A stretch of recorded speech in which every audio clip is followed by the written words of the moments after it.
कौन कहता है भगवान खाते नहीं, वीर शबरी के जैसे खिलाते नहीं, वीर शबरी के जैसे खिलाते नहीं। जय श्री कृष्ण। इस ब्रह्मांड के स्वामी ब्रह्मा श्री भगवान को सादर प्रणाम करके तथा 3 बार उनकी परिक्रमा कर लेने के बाद अपने धाम ब्रह्मलोक को जाने के लिए तैयार हो गए। श्री भगवान ने संकेत द्वारा उन्हें वापस जाने की अनुमति दे दी। जैसे ही ब्रह्मा चले गए, श्री कृष्ण तुरंत यमुना तट पर लौट आए और अपने बछड़ों तथा बाल मित्रों के साथ आ मिले, जो उसी अवस्था में थे जिस दिन वे गुम हुए थे। श्री कृष्ण ने अपने मित्रों को यमुना तट पर कलेवा करते छोड़ा था और यद्यपि वे ठीक 1 वर्ष बाद लौटे थे, किंतु उन्होंने लग रहा था कि वे 1 सेकंड में ही वापस आ गए हैं। श्री कृष्ण की विभिन्न शक्तियों तथा कार्यों की यही शैली है। श्रीमद् भागवत गीता में कहा गया है कि श्री कृष्ण स्वयं सबके हृदय में वास करते हैं और वे ही स्मृति तथा विस्मृति उत्पन्न करते हैं। सारे जीवों का संचालन श्री कृष्ण की प्रकृति द्वारा होता है और ये जीव कभी अपने स्वाभाविक स्थिति को स्मरण रखते हैं तो कभी भूल जाते हैं। उनके प्रिय मित्र इस प्रकार से नियंत्रित होने के कारण ये नहीं जान पाए कि श्री कृष्ण 1 वर्ष तक यमुना के तट से दूर रहे और ब्रह्म की माया के वश में थे। जब वे बालकों के समक्ष प्रकट हुए तो उन्होंने समझा कि श्री कृष्ण 1 मिनट के भीतर लौट आए हैं। वे ये सोचकर हंसने लगे कि श्री कृष्ण कलेवा के साथ समय भी उनका साथ नहीं छोड़ना चाह रहे थे। वे अत्यंत प्रसन्न थे। हत उन्होंने श्री कृष्ण को बुलाया, हे कृष्ण, तुम इतनी जल्दी लौट आए। ठीक है, अभी तो हमने कलेवा करना शुरू भी नहीं किया, एक भी कौर नहीं खाया। आओ और हमारे साथ कलेवा करो। श्री कृष्ण हंसे और उनका आमंत्रण स्वीकार कर मित्रों की मंडली का आनंद लूटने लगे। कलेवा करते समय श्री कृष्ण सोच रहे थे, ये बालक सोच रहे हैं कि मैं एक क्षण में लौट आया हूँ, किंतु इन्हें नहीं ज्ञात है कि मैं विगत 1 वर्ष से ब्रह्मा के माया कर्मों में लगा हुआ हूँ। कलेवा समाप्त करके श्री कृष्ण तथा उनके मित्र बछड़ों के सहित अपने घर वृंदावन वापस आने लगे।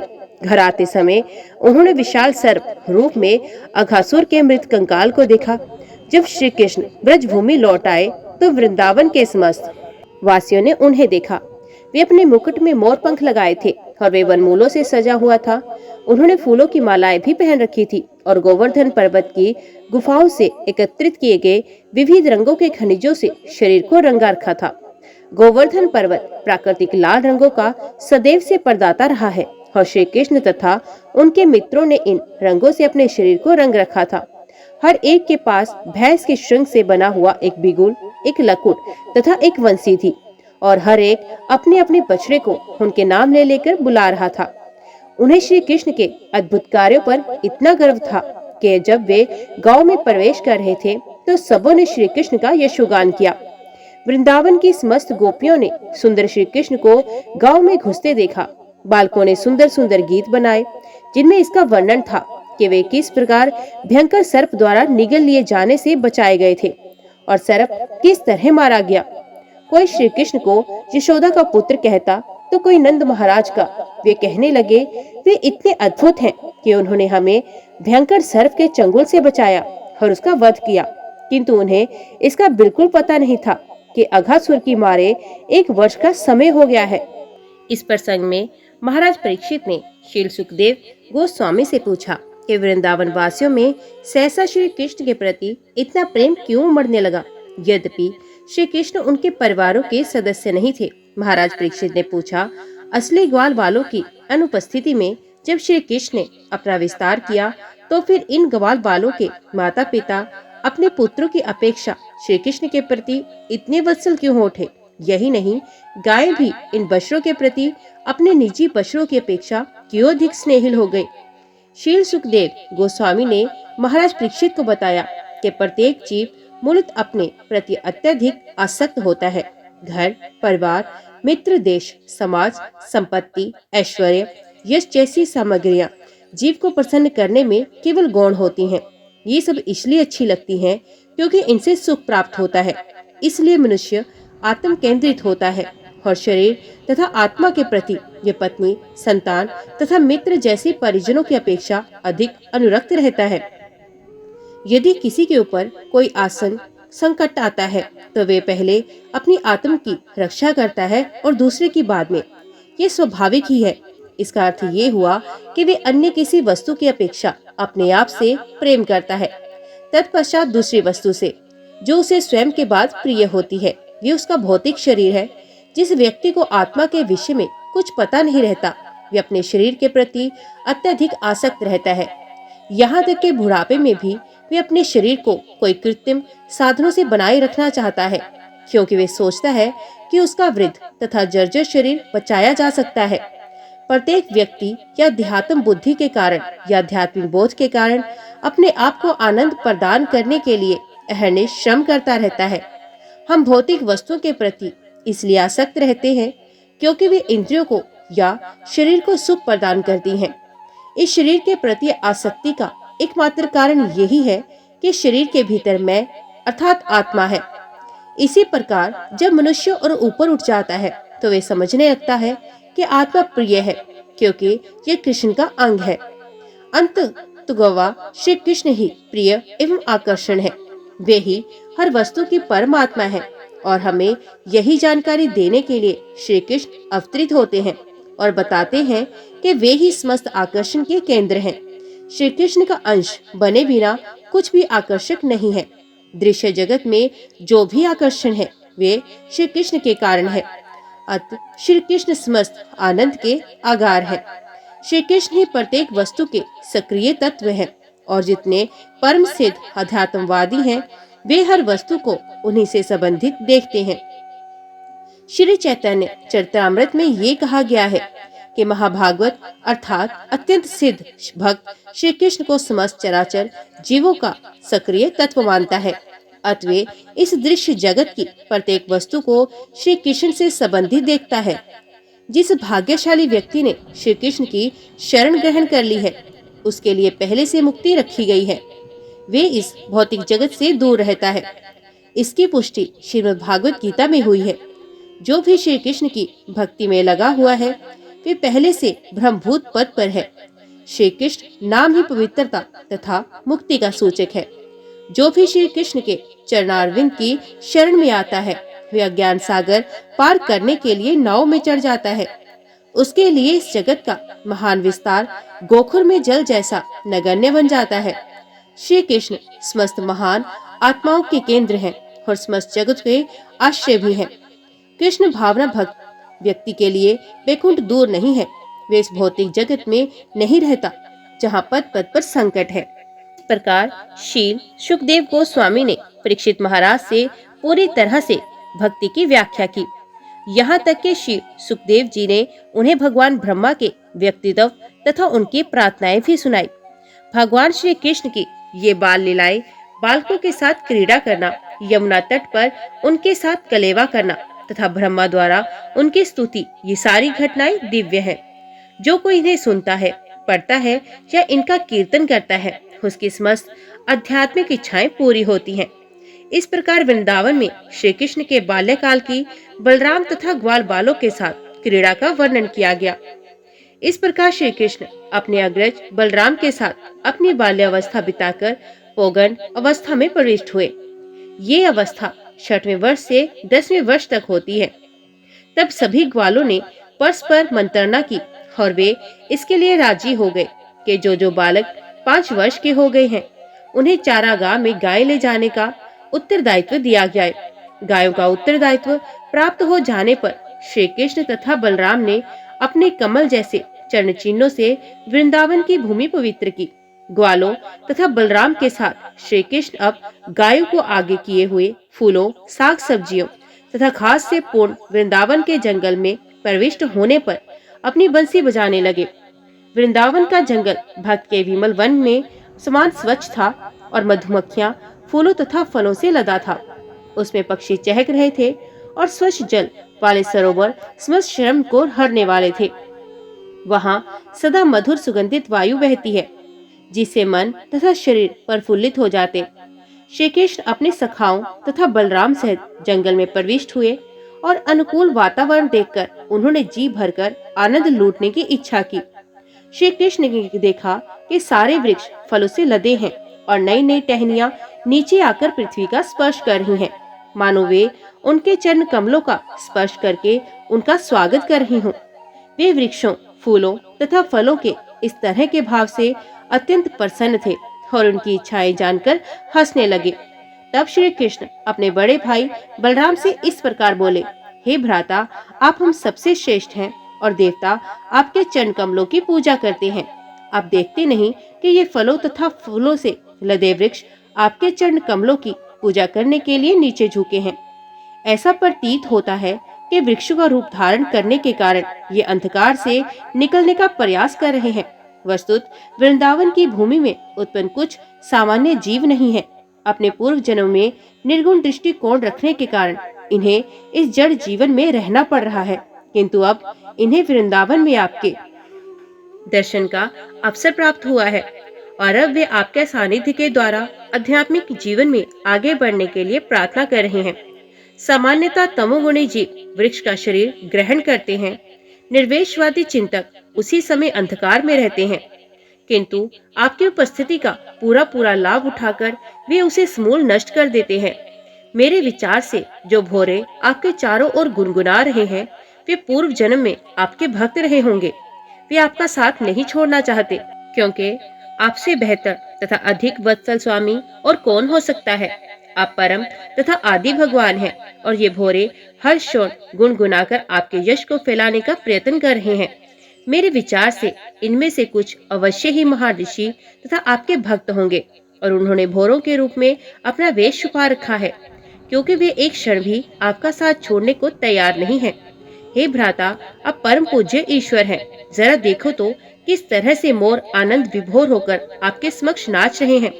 सारे मृग जिनका आचरण गोपियों के समान है, आपका उसी प्रेम के साथ स्वागत कर रहे हैं और इस जंगल में रहने वाली कोयले आपका अत्यंत हर्ष तथा मधुर ध्वनि के साथ स्वागत कर रही है, क्योंकि वे सोचती हैं कि उनके घरों में आपका प्राकट्य अत्यंत मंगलकारी है। यद्यपि वे सब पशु तथा वृक्ष हैं, तो भी ये वृंदावन वासी आपका गुणगान ही कर रहे हैं। वे आपका स्वागत अपने सामर्थ्य भर करने को तैयार हैं। जिस प्रकार महात्म गण अपने घर पर अन्य महापुरुष का स्वागत करते हैं, जहाँ तक यहाँ की भूमि का प्रश्न है, वे अत्यंत पवित्र तथा भाग्यशाली है, क्योंकि इसके शरीर पर आपके चरण कमलों के पद चिन्ह बने हुए हैं। इन वृंदावन वासियों के लिए स्वाभाविक ही है कि आप जैसे महापुरुष का इस प्रकार स्वागत करें। जड़ी बूटियां, लताएं तथा वृक्ष भी आपके पाद पद्मों का स्पर्श पाकर धन्य है और ये छोटे छोटे पौधे अपनी टहनियों से आपकी अंगुलियों के नख द्वारा छुए जाने के कारण कृत्य हो गए हैं। पर्वत तथा नदियां भी अपने को धन्य मानती हैं, क्योंकि आप उनकी ओर देख रहे हैं। इन सबसे ऊपर ये गोपियां हैं, जिनके सौंदर्य से मोहित होकर आप अपनी विशाल भुजाओं से उनका आलिंगन करते हैं। इस प्रकार श्री कृष्ण तथा बलराम दोनों ही यमुना तट पर अपने बछड़ों तथा गायों को चराते हुए ब्रजवासियों को पूर्ण रूपे आनंदित करने लगे। कुछ स्थानों में श्री कृष्ण तथा बलराम के साथ उनके सखा भी होते। ये बालक गाते, भोरों के गुनगुन की नकल उतारते और पुष्पहारों से विभूषित श्री कृष्ण तथा बलराम के साथ साथ चलते। घूमते हुए ये बालक कभी कभी सरोवरों में तैरते, हंसों की बोलियां बोलते, या जब वे किसी मोर को नाचते देखते तो वे श्री कृष्ण के समक्ष उसका अनुकरण करते। श्री कृष्ण भी अपनी गर्दन हिलाते और नाचने का स्वांग भरते हुए अपने मित्रों को हंसा देते। श्री कृष्ण जिन गायों को चराते थे, उनके अलग अलग नाम थे और वे उन्हें दुलारवश पुकारते। श्री कृष्ण पुकारते सुनकर ये गाय रंभाती हुई तुरंत दौड़ती और ग्वाल बाल इस आदान प्रदान का भरपेट मजा लेते। वे विभिन्न प्रकार के पक्षियों की ध्वनि तरंगों का अनुकरण करते, जिनमें से चकोर, मोर, कोयल तथा भारद्वाज प्रमुख थे। कभी कभी दुर्बल पशुओं को सिंह तथा चीते की आवाज सुनाकर डराकर भगाते। श्री कृष्ण तथा बलराम सहित सारे बालक भी उन पशुओं के पीछे पीछे दौड़ते।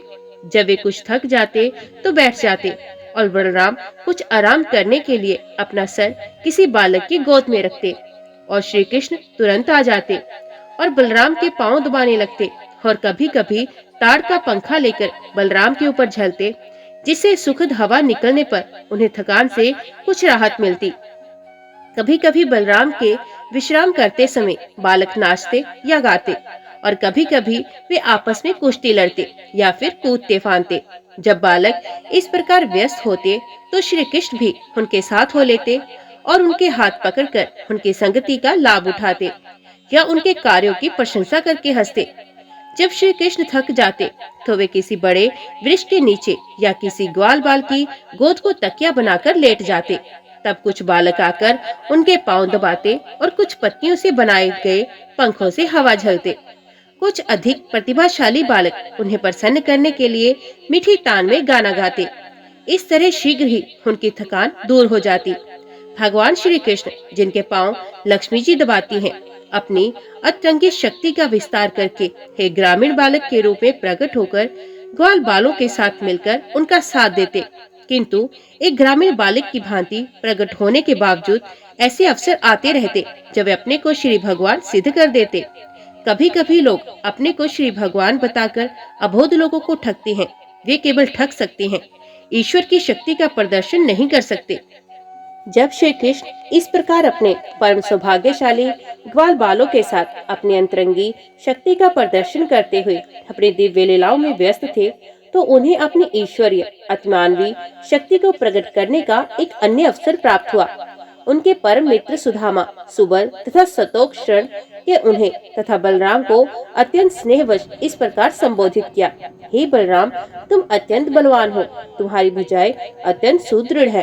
हे कृष्ण, तुम सभी प्रकार के उपद्रवकारी असुरों का वध करने में अत्यंत पटु हो। क्या तुम दोनों को पता है कि इस स्थान के निकट ही तालवन नाम का एक जंगल है। ये वन ताड़ के वृक्षों से पूर्ण और सारे वृक्ष फलों से लदे हैं। इन फलों में से कुछ गिर चुके हैं और कुछ वृक्ष पर भी पककर लगे हुए हैं। वे अत्यंत रमणीक स्थान है, किंतु महान असुर धेनुकासुर के कारण वहाँ जाना अत्यंत कठिन है। कोई भी जाकर वृक्षों के फल नहीं ला सकता। हे कृष्ण तथा बलराम, ये असुर एक गधे के रूप में वहाँ रहता है और उसके साथ वैसा ही रूप धारण करके अन्य असुर रहते हैं। वे सबके सब अत्यंत बलशाली हैं, अतः स्थान तक पहुँचना बहुत कठिन है। प्रिय भाइयों, तुम्हें दोनों एकमात्र ऐसे पुरुष हो जो राक्षसों को मार सकते हो।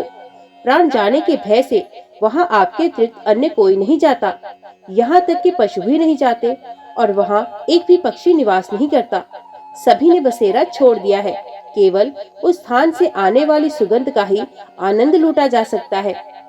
ऐसा प्रतीत होता है कि अभी तक उन मधुर फलों का किसी ने भी स्वाद नहीं चखा है। हे कृष्ण, हम तुमसे स्पष्ट कह देते हैं कि हम इस मधुर सुगंध से अत्यधिक आकर्षित हैं। हे बलराम, यदि तुम चाहो तो चलकर इन फलों का आनंद लिया जाए। इन फलों की सुगंध चारों ओर फैल रही है। क्या तुम्हें यहाँ उनकी सुगंध नहीं आ रही? जब बलराम तथा श्री कृष्ण से उनके घनिष्ठ मित्रों ने इस तरह प्रार्थना की, तो वे उन्हें प्रसन्न करने के उद्देश्य से अपने मित्रों के साथ हंसते हुए उस वन की ओर चल पड़े। तालवन में प्रवेश करते ही बलराम अपनी हाथी जैसी शक्ति को दिखाते हुए वृक्षों को हिलाने लगे। इस झटके से सारे पके फल पृथ्वी पर गिरे। फल गिरने की आवाज सुनकर वहाँ पर गधे का वेश में वास कर रहा धेनुकासुर उस ओर तेजी से बढ़ने लगा। इससे सारी धरती और सारे वृक्ष हिलने लगे, मानो भूकंप आया हो। सर्वप्रथम ये असुर बलराम के समक्ष प्रकट हुआ और उनकी छाती पर अपनी पिछली टांगों से दुलकती मारी। बलराम पहले कुछ नहीं बोले, किंतु वे असुर पुण्य अधिक बलपूर्वक तेजी से दुलकती मारने लगा। इस पर बलराम ने तुरंत ही अपने एक हाथ से उस गधे एक पैर को पकड़कर चारों ओर घुमाकर वृक्ष की चोटी पर फेंक दिया। जब बलराम उसे घुमा रहे थे, तभी असुर के प्राण निकल गए। बलराम ने उसे सबसे ऊंचे ताड़ वृक्ष के ऊपर फेंका। इस असुर का शरीर इतना भारी था कि वे वृक्ष टूटकर अन्य वृक्षों पर गिरा, जिससे अन्य अनेक वृक्ष धराशायी हो गए। ऐसा प्रतीत हुआ मानो इस वन में भारी अंधड़ आया हो और सारे वृक्ष एक एक करके गिर गए हो। इस तरह के असामान्य बल का प्रदर्शन विस्मयकारी नहीं है, क्योंकि बलराम अनंत शेषनाग के रूप में श्री भगवान है, जो अपने सहस्रों फनों पर समस्त लोगों को धारण करते हैं। ये संपूर्ण विराट जगत उनके द्वारा उसी प्रकार पालित है, जिस प्रकार ताना बाना कपड़े की बुनाई को धारण किए रहता है। जब ये असुर वृक्षों के ऊपर फेंक दिया गया, तो धेनुकासुर के सारे मित्र तथा सहयोगी एकत्रित हो गए और उन्होंने अत्यंत वेग से बलराम तथा श्री कृष्ण पर आक्रमण कर दिया।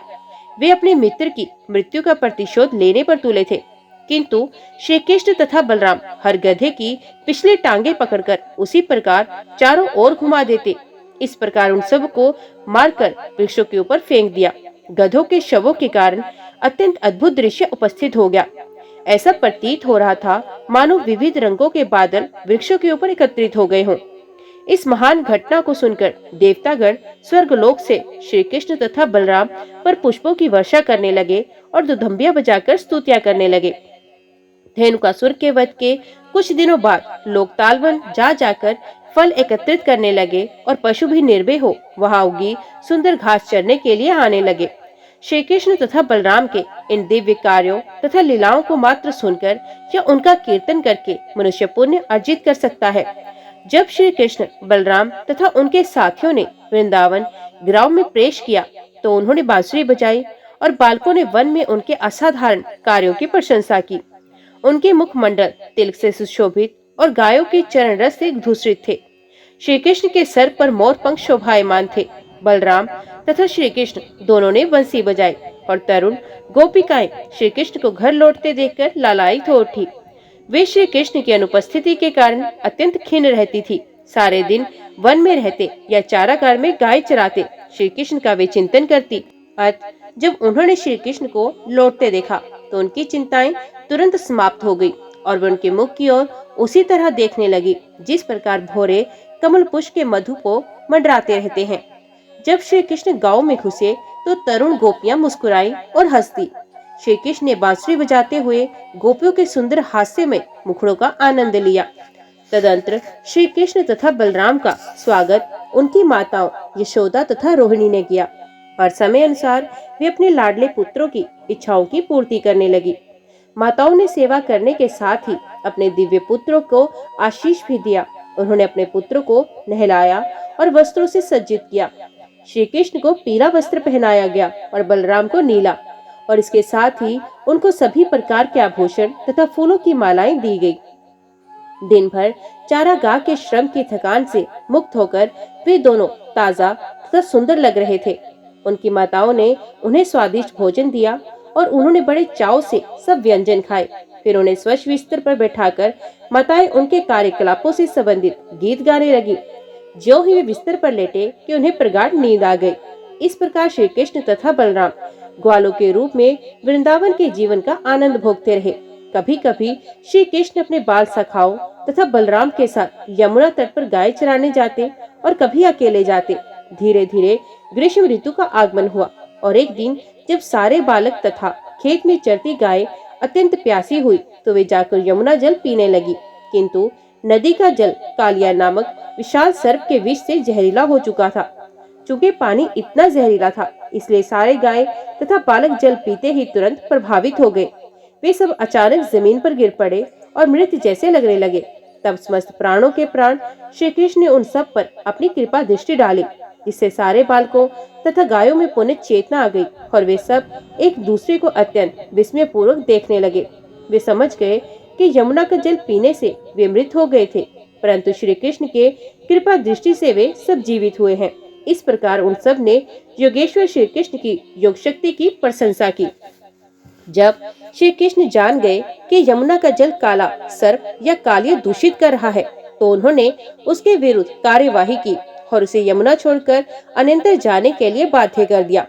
इस तरह यमुना जल शुद्ध हो गया। जब शील शुकदेव गोस्वामी ये कथा सुना रहे थे तो महाराज परीक्षित को श्री कृष्ण की बाल लीलाओं के विषय में अधिक सुनने की जिज्ञासा हुई। उन्होंने शुकदेव गोस्वामी से पूछा कि श्री कृष्ण ने उस कालिया को किस प्रकार दंडित किया जो वर्षों से जल में रह रहा था। वस्तुतः महाराज परीक्षित भगवान श्री कृष्ण की दिव्य लीलाओं को सुनने के लिए अधिकाधिक उत्सुक हो रहे थे और उन्होंने अपना प्रश्न बड़ी ही रुचि के साथ पूछा। शुकदेव महाराज ने इस कथा को इस प्रकार सुनाया। यमुना नदी में एक विशाल झील थी जिसमें कालिया नाग रहता था। उसके विष से सारा क्षेत्र इतना दूषित हो गया था कि उसमें से 24 घंटे विषैली भाप निकलती। यदि कोई पक्षी उस स्थान के ऊपर से भूल से भी निकलता तो वे तुरंत मरकर जल में गिर जाता। यमुना भी भाप के विषैले प्रभाव के कारण यमुना नदी के तटवर्ती सारे वृक्ष तथा तृण सूख गए थे। श्री कृष्ण ने देखा कि इस विशाल सर्प के विष के प्रभाव से वृंदावन से होकर बहने वाली पूरी नदी घातक बन चुकी है। वे श्री कृष्ण जिन्होंने संसार के समस्त दुष्टों का वध करने के लिए अवतार लिया था, तुरंत यमुना तट स्थित एक विशाल कदम वृक्ष पर चढ़ गए। कदम एक गोल पीले फूल वाला वृक्ष है जो सामान्यतः वृंदावन क्षेत्र में ही दिखता है। इस वृक्ष की चोटी पर चढ़कर उन्होंने अपना फेंटा कसा और किसी पहलवान की भांति अपनी भुजाएं उठाकर वे उस विशेली झील के बीचों बीच कूद पड़े। श्री कृष्ण जिस कदम वृक्ष से कूदे एकमात्र वही वृक्ष था जो सूखने से बचा हुआ था। कुछ भाष्यकारों का कहना है कि श्री कृष्ण के चरण कमलों का स्पर्श पाकर वे वृक्ष तुरंत जीवित हो उठा। अन्य पुराणों में कहा गया है कि श्री विष्णु के शाश्वत वाहन गरुड़ को पता था कि भविष्य में श्री कृष्ण ऐसा कार्य करेंगे, अतः उसने इस वृक्ष को जीवित रखने के लिए उस पर कुछ अमृत डाल दिया था। जो ही भगवान श्री कृष्ण जल में कूदे त्यों ही ऐसा लगा कि नदी के किनारे 100 गज की दूरी तक आप्लावित हो उठे। जल में मानो कोई बहुत बड़ी वस्तु गिरी हो। श्री कृष्ण द्वारा शक्ति का ये प्रदर्शन अलौकिक नहीं है, क्योंकि वे समस्त शक्तियों के आगार हैं। श्री कृष्ण ने तैरते हुए एक विशाल बलशाली हाथी के समान गर्जना की, जिसे कालिया नाग ने सुना। ये गर्जना उसके लिए असहनीय थी और उसे समझते देर न लगी कि ये उसके आवास पर आक्रमण करने का प्रयास है। अतः तुरंत श्री कृष्ण के सामने आ गया। उसने देखा कि श्री कृष्ण सचमुच दर्शनीय है, क्योंकि उनका शरीर अत्यंत सुंदर तथा कोमल था। उनका रंग नीले बादल के समान था और उनके पांव कमल पुष्प जैसे थे। वे श्रीवत्स रत्नों तथा पीताम्बर से सुशोभित थे। उनके सुंदर मुख पर मुस्कान थी। वे अत्यंत शक्ति से यमुना नदी में क्रीड़ा कर रहे थे, किंतु श्री कृष्ण की इतनी सुंदरता के बावजूद कालिया अपने मन में अत्यंत क्रुद्ध हुआ, अतः उसने उन्हें अपनी कुंडली में दबोच लिया। श्री कृष्ण को इस अविश्वसनीय प्रकार से सर्प की कुंडली में बंधा देखकर स्नेही ग्वाले तथा वृंदावन के अन्य वासी अत्यंत भयभीत हो उठे। उन्होंने अपना सर्वस्व, अपने प्राण, संपत्ति, प्रेम कार्यकलाप श्री कृष्ण को अर्पण कर रखे थे। श्री कृष्ण उस स्थिति में देखकर वे अत्यंत भयभीत होकर भूमि पर गिर पड़े। सारी गायें, बैल तथा बछड़े शोक संतप्त हो उठे और वे सब चिंतातुर होकर श्री कृष्ण को देखने लगे। भय के कारण वेदनावश वे केवल रो सके। वे अत्यंत प्यारे श्री कृष्ण को सहायता पहुंचाने में असमर्थ थे और मात्र यमुना के तट पर खड़े रहे। जब ये घटना यमुना तट पर घट रही थी तो कुछ अपशकुन भी घट होने लगे। पृथ्वी हिलने लगी, आकाश में उल्कापिंड गिरने लगे और मनुष्यों के शरीर में बाएं अंग कांपने लगे। वे सब आसन्न महान संकट से संकेत थे। इन शुभ संकेतों को देखकर महाराज नंद समेत सारे ग्वाले भयवश अत्यंत चिंतित हो उठे। उसी समय उन्हें सूचित किया गया कि श्री कृष्ण अपने बड़े भाई बलराम के बिना ही चारागाह गए हैं। जो ही नंद, यशोदा तथा ग्वालों ने ये खबर सुनी तो वे और अधिक चिंतित हो गए। श्री कृष्ण के प्रति अत्यधिक स्नेह के कारण तथा श्री कृष्ण की शक्ति से अपरिचित होने के कारण वे सब शोक तथा चिंता से अभिभूत हो उठे, क्योंकि वे उन्हें श्री कृष्ण से अधिक प्रिय और कुछ नहीं था और उन्होंने श्री कृष्ण के लिए अपना जीवन, धन, स्नेह, मन तथा कर्म सब कुछ अर्पित कर दिया था। श्री कृष्ण के प्रति अत्यधिक आसक्ति होने से उन्होंने सोचा, आज श्री कृष्ण अवश्य ही विनष्ट हो जाएंगे। वृंदावन के सारे वासी श्री कृष्ण को देखने के लिए गांव से बाहर आ गए। इस मंडली में बच्चे, युवक तथा वृद्ध, स्त्रियां, पशु एवं सारे जीव थे। वे जानते थे कि श्री कृष्ण ही उनका एकमात्र जीवन आधार है। जब ये सब घटना घट रही थी तो समस्त ज्ञान के स्वामी बलराम बड़े खड़े खड़े हंस रहे थे। उन्हें पता था कि उनका छोटा भाई श्री कृष्ण कितना बलशाली है, कितना शक्तिशाली है। और जब श्री कृष्ण एक सामान्य संसारी सर्प से लड़ रहे थे तो चिंता की कोई बात नहीं, इसलिए उन्होंने स्वयं इस चिंता में कोई भाग नहीं लिया। दूसरी ओर वृंदावन के सारे वासी जो विचलित होने के कारण श्री कृष्ण के पद चिन्हों का अनुसरण करते हुए उन्हें ढूंढने लगे और इस तरह ढूंढते ढूंढते वे तेजी से यमुना तट की ओर आगे बढ़े। अंतुगवा ध्वजा, बाण तथा शंख से अंकित पद चिन्हों का अनुसरण करते करते वृंदावन वासी नदी तट पर आ पहुँचे और देखा कि सारी गाय तथा बालक श्री कृष्ण को कालिया नाग की कुंडली में बंधा देखकर विलाप कर रहे थे। तब वे सब और भी अधिक शोकमगन हो गए। यद्यपि उनके विलाप पर बलराम हंस रहे थे, किंतु सारे ब्रजवासी तो दुख के सागर में निमग्न थे, क्योंकि वे सोच रहे थे कि श्री कृष्ण का अंत हो चुका है। यद्यपि वृंदावन वासी श्री कृष्ण के विषय में अधिक नहीं जानते, किंतु श्री कृष्ण के प्रति उनका प्रेम अतुलनीय था। ज्यों ही उन्होंने देखा कि श्री कृष्ण कालिया नाग की कुंडली में बंधे हैं और सारी गायें तथा बालक विलाप कर रहे थे, तो उन्हें श्री कृष्ण की मैत्री, उनका हंसमुख चेहरा, उनके मीठे शब्द तथा अपने साथ उनके व्यवहार की बातें याद आने लगी। ये सब सोचते हुए तथा ये सब देखकर कि श्री कृष्ण अब कालिया नाग के चंगुल में फंसे हैं, उन्हें तीनों लोग शून्य प्रतीत होने लगे।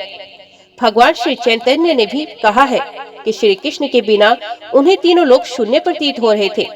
कृष्ण भावनामृत की ये चरम अवस्था है। वृंदावन के लगभग समस्त वासी श्री कृष्ण के लिए सर्वाधिक प्यार रखते हैं। जब माता यशोदा वहां आई तो वे यमुना नदी में घुसने लगी, किंतु जब लोगों ने उन्हें रोक दिया तो वे मूर्छित हो गई। अन्य संतप्त मित्रों के नेत्रों से अश्रु की झड़ी लग गई थी, जो नदी की तरंगों जैसी उमड़ रही थी, किंतु वे सब माता यशोदा को सचेत करने के लिए श्री कृष्ण की दिव्य लीलाओं का जोर जोर से वर्णन करने लगे। फिर भी वे निश्चल बनी रही, मानो मृत हो, क्योंकि उनकी चेतना श्री कृष्ण के मुख पर केंद्रित थी। नंद तथा अन्य सारे लोग जिन्होंने श्री कृष्ण पर अपने प्राण न्यौछावर कर रखे थे, यमुना जल में घुसने को सन्नद्ध थे, किंतु बलराम ने उन सबको मना कर दिया, क्योंकि उन्हें ज्ञात था कि श्री कृष्ण को किसी तरह का संकट नहीं है।